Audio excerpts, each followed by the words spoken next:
Would you rather? It ain't no simple matter. We're talking preseason risers and fallers edition.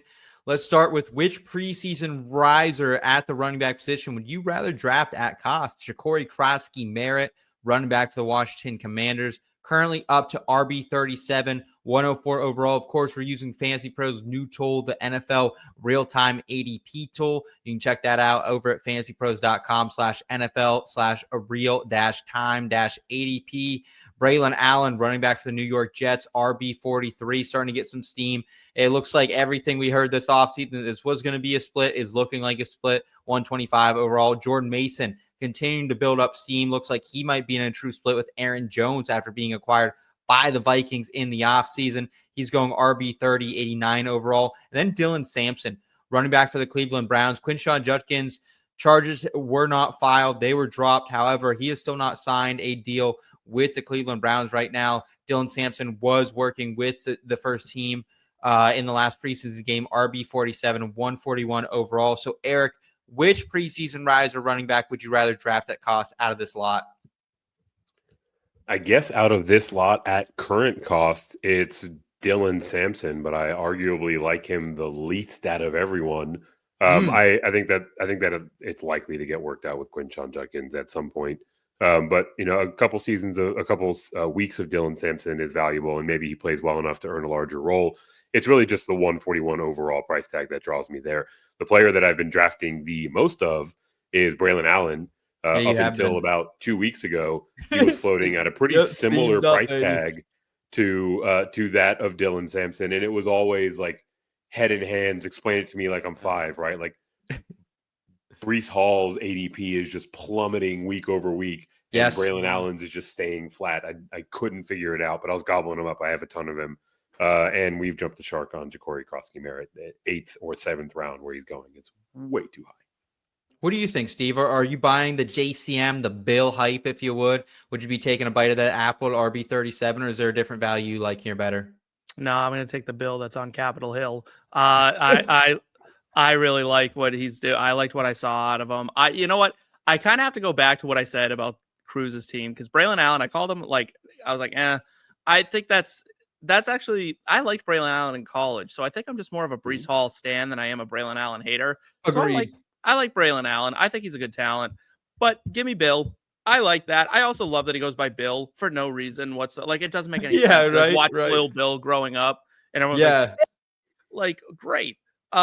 He runs really well. Like, he is an explosive runner. He's shifty. He's like able, and don't try to sell me on like Chris Rodriguez either. Like, thank you. That's the thing. People like, but Chris Rodriguez is there. I'm like, that guy couldn't break into the lineup when like they had no one to break into the lineup. And Austin Eckler is the run out Jeremy McNichols over him at times. Yeah. I mean, Jeremy McNichols. That's brutal.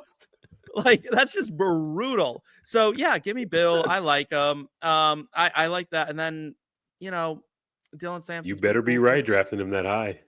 Honestly, the 8th round, you're not going to die if you're wrong. You're fine. He's got the upside that's higher than everyone else's here, unless like something happens and Breece Hall gets shot. I don't think Braelon Allen's taking over that job. Jordan Mason, don't bring the guns to town. Come on. We've seen what Jordan Mason is. Dylan Sampson's interesting. I do think he's interesting. And Quinshon Judkins, I'm not even going to rule anything out at this point. Like, it's like, oh, that'll get worked out. Based on what? This dude has made one wrong decision after the other. And frankly, like, I'm still skeptical of all that going down. And I'm sure it's a language issue in the contract that they're like, listen, if this rears its head again, you're getting paid nothing. And if he's fighting that hard over that, I'm like, I don't love that. Give me Bill on Capitol Hill. He is in a locker room full of guys that have made nothing but bad decisions and are still rostered on this team. Right. I know, but I think there's a contract language that's in that. That's what's holding them up. Like, the money is the money, right? It's set. Yes. Have you met Isaiah Bond? Isaiah Bond has entered the chat. Oh yeah. Like, if you're a scumbag, you should go talk to the Cleveland brass, because you're gonna wind up with a contract. Like, every scumbag who's watching this right now should just walk right to Cleveland. And go, like, if you've ever put your hands on a woman inappropriately, go to Cleveland, because that's where they all hang out. All right. Well, for me, it's still in Sampson at RB47. I think there's a chance you're getting the Browns starting running back for the year.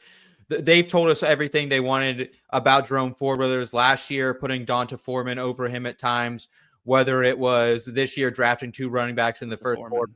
So I'm definitely with you on the Dylan Sampson hate or love, and also like I'm okay with taking JCM there. I'm okay with yeah. And like finally, I know also too, like I don't want to get this to get me canceled or anything, but I do like the show Little Bill, like I did as a kid. So like that's a pretty cool name. I mean, it's not like an endorsement of Bill Cosby. Like that's right. You should be fine with that. Like, let's all relax. No, I'm just saying. You know how the internet is sometimes. Jacob saying, bro, what's up, Jake? Good to see you, man. And Ben's on us with Sampson too. Yeah, let's do it down in the chat below, guys. Hey, who your favorite? Can I ask you guys something like legitimately? Followers. I have a question just related to running backs, real quick, and I need you guys' opinion on this. What is wrong with Deonta Foreman that no one wants him? Like, what he seems everywhere he goes, he's good. Why is he not playing? I think good's enough. I mean, I think if you need a guy to touch the ball and eat up some clock time, I think that's Deonta Foreman. Like he seems fine. Like he always produces. I mean, he's fine, but he's also too. That's the nature of the running back market, though, right? Like, yeah, right. You don't want to settle for fine when but why is Najee Harris cheaper and younger and potentially more explosive is but like Najee Harris is out there making $1 gazillion with one eye, and where's Deonta Foreman? Deonta Foreman's bro. Deonta Foreman's he's never posted back 1,000-yard seasons. He never had the opportunity. You earn opportunity in this game. Yeah, sometimes. All right. Let's keep it moving here. Which preseason riser at the wide receiver position would you rather draft at cost? Everyone want to know from you.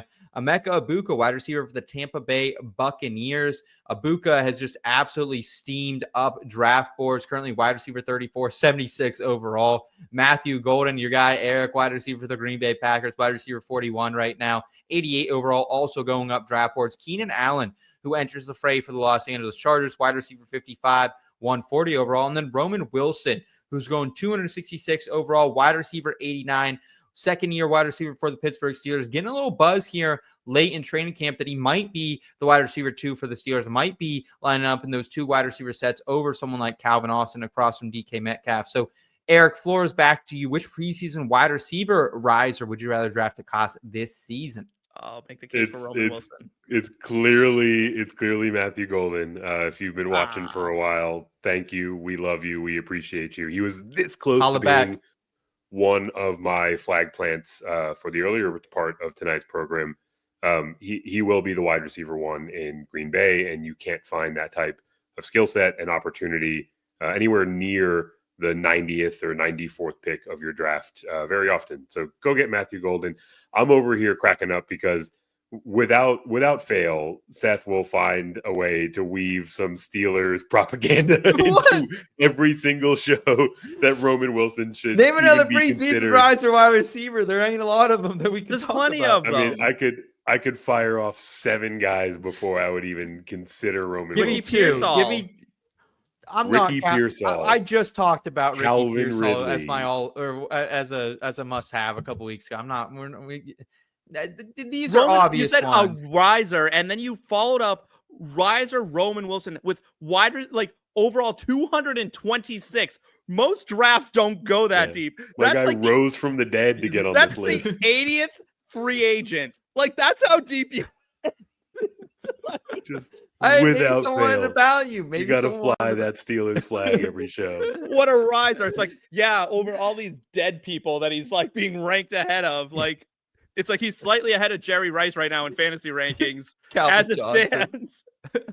All right, for me, it's Emeka Egbuka. I said it a couple weeks ago, but I'm still with him. It's a really tough schedule for the wide receiver 1, Mike Evans, starting off here. We know that even more. I think after that, that was before Jalen McMillan. I think even got hurt too. He's going to be out at least the first 4 weeks, maybe longer with a neck injury. Chris Godwin expected to potentially return here, maybe in the first month of the season. But I think it's wheels up for Emeka Egbuka. I've always said from the get-go, he's my wide receiver 2 in this class. I think he was the most pro-ready guy, can do it up top and deep. He can do it on the short stuff and take him long too. So I like Emeka Egbuka a lot. Steve, round us out here. Your preseason riser at wide receiver. Apparently it's not going to be Roman Wilson, guys. Apparently it's not going to be Roman Wilson. Shocker and spoiler. And I will spoil that right now. It's Matthew Golden. It's Matthew Golden. That's a easy.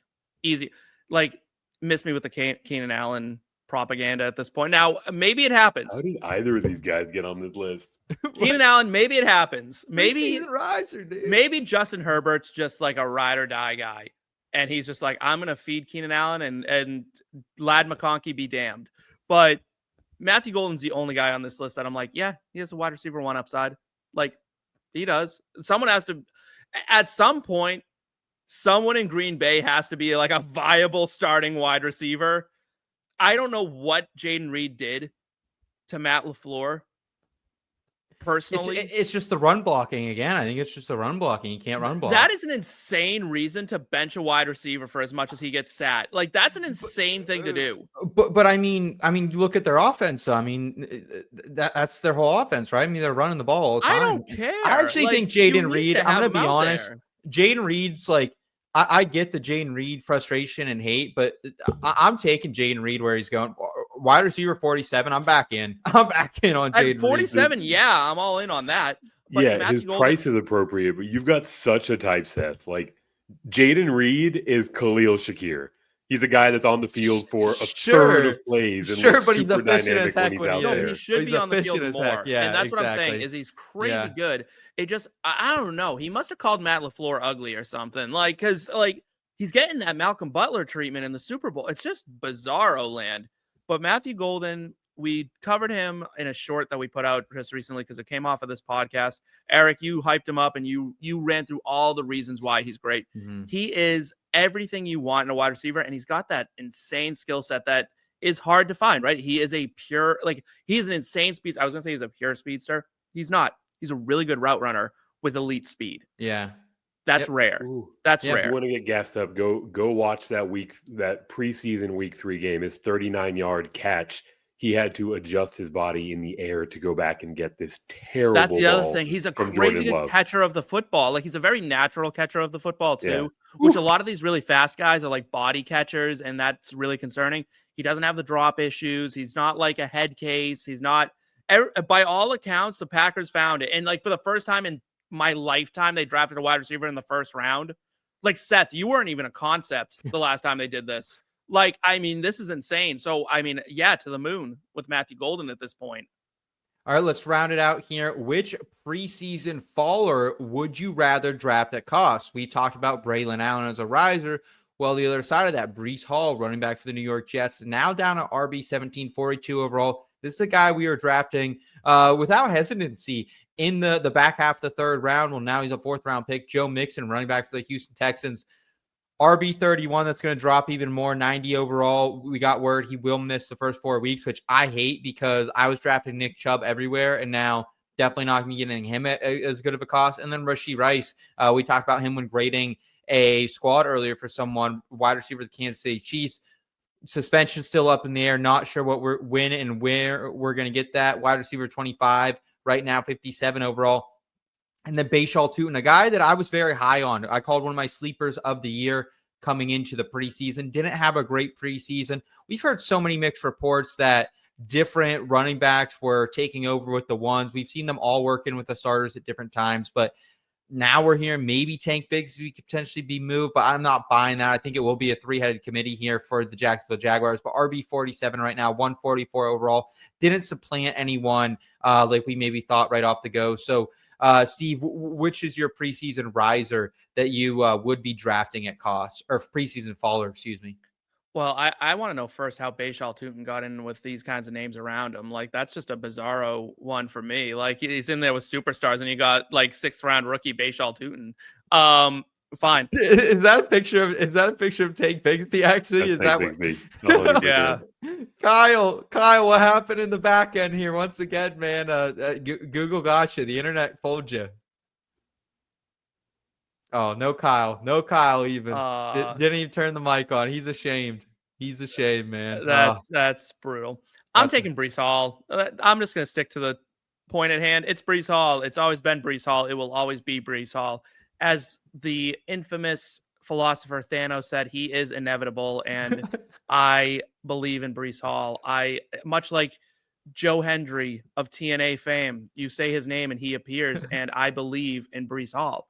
Rashee Rice, like Eric said, 2 games, 35 games, kicked out of the league, sentenced Launched to the into guillotine. space. Who knows? Yeah, you don't know. Who knows, right? Like he could be traded to the Toronto Argonauts for all I know. And Joe Mixon, that injury is really weird. Like that's a real mystery injury, and it's concerning on a medical level that it doesn't seem like it's the initial injury anymore. It's a setback, and setbacks are really scary for running backs in general, players that rely on the way Joe Mixon plays. That's really hard on the ankle and feet.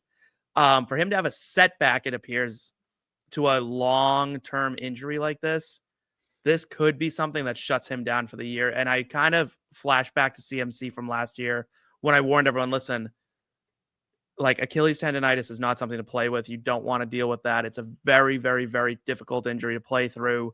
It leads to an increase in injury. And that's exactly what Joe Mixon is kind of looking like now with these injuries that are just lingering and leading to increased risk for other injuries off of that because you compensate so much for that injured leg, foot, ankle. So I'm way out on Joe Mixon. Okay. Tuten's not it. Rashee Rice has too many question marks. Breece Hall is the easy answer. Okay.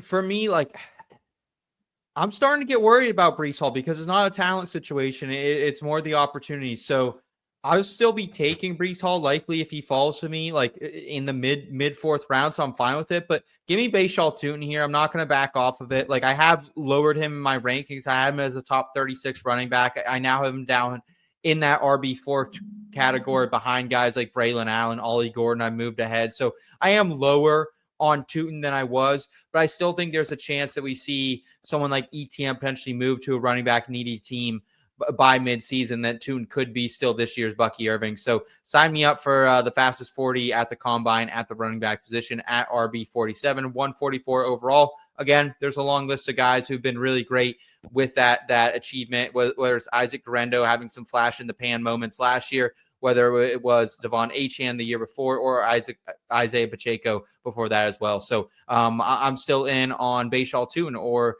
as the image below says, Tank Bigsby. Eric? The essential question that needed to be asked is the one that Steve asked. How did Bhayshul Tuten end up on a list of names that is this prolific? It is because Seth is locked into his pre-draft take of this being a phenomenal prospect. I've moved him down. He's a great prospect, but his circumstance is very, very dicey. Even if you want to project the upside case for Bhayshul Tuten, where one of these guys gets traded, they probably won't at this point, but they might. He's still not going to come anywhere near the correct answer, which is Breece Hall. I know I was just glazing up his teammate, Braelon Allen. That was much more to do with opportunity and price tag. But I think both the Jets running backs are very desirable targets. This is going to be a team that will probably lead the league in rush attempts this year when you account what Justin Fields is going to do out there. And you look back to prior seasons with Aaron Glenn, at least Aaron Glenn's offensive philosophy with Detroit, number 4 in rushing attempts, almost 31 attempts per game last year across their running backs. And the Detroit Lions, in terms of pass attempts, were number 6 in target share to the running back position. So a lot of those are going to go Breece Hall's direction, and there's going to be enough carries to sustain both those running backs, even if they're in a 50-50 split.